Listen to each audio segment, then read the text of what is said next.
సఖీ బజార్లో jewellery stalls అన్ని cover చేసేసాను కదండి. ఇప్పుడు శారీస్ ఇంకా డ్రెస్సెస్ స్టాల్స్ చూపిస్తాను, వచ్చేయండి. సారీ చూసేయండి. ఇంక ఇక్కడ శారీస్ విషయానికి వస్తే కంపేర్ టు డ్రెస్సెస్ శారీస్ అయితే బాగున్నాయి. నాకు డ్రెస్సెస్ అయితే అంతేం అనిపించలేదు. ఈ శారీ వచ్చేసరికి మొత్తం థ్రెడ్ వర్క్ హ్యాండ్తో చేశారు. దట్టు ఎంత బాగుందో, చాలా అంటే చాలా బాగుంది. బట్ మా దగ్గర అలాంటి శారీనే ఉంది కాబట్టి మేమైతే తీసుకోలేదు, జస్ట్ చూసి వదిలేసాం అంతే. ఇంకా శారీస్ విషయానికి వస్తే ఈ స్టాల్లో మాత్రం చాలా బాగున్నాయి. నేను ఎప్పటి నుంచో వెతుకుతున్న ఒక శారీ అయితే ఇక్కడ నాకు దొరికింది. సో నేను అది కొన్నాను కూడా.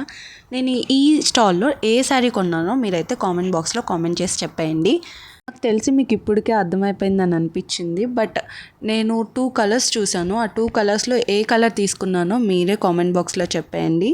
ఒక చిన్న కరెక్షన్ అండి, నేను కొన్నానని చెప్పాను కాదు, మా అత్తమ్మ కొన్నారు. ఉన్న స్టాల్స్లో ఈవిడ దగ్గర మాత్రం కొంచెం రీజనబుల్గా అనిపించింది నాకు.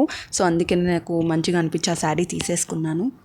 And this is my favourite stall, ఎందుకంటే ఎంత మంచిగా రిసీవ్ చేసుకుంటున్నారో ఈవిడ.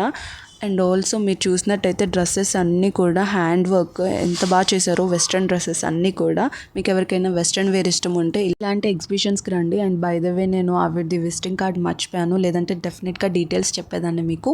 ఈ ఫ్లవర్స్ చూసారు ఎంత బాగున్నాయో, ఎంత న్యాచురల్గా ఉన్నాయో కదా. అందుకే మాకు నచ్చి మేము కూడా ఒక 2 దండలు తీసుకున్నాము. ఎప్పుడైనా ఫెస్టివల్స్ ఉన్నా లేదంటే చిన్న చిన్న ఇంట్లో ఫంక్షన్స్ ఉన్నా కూడా మనం డెకరేట్ చేసుకోవచ్చు మంచిగా. ఇంకా మళ్ళీ శారీస్ అలా చూసుకుంటూ ఇంటికి వెళ్ళిపోయామనుకుంటున్నా, కానే కాదు. ఇంకా నెక్స్ట్ షార్ట్లో కూడా మీకు కొన్ని డీటెయిల్స్ చెప్తాను. Until then bye bye.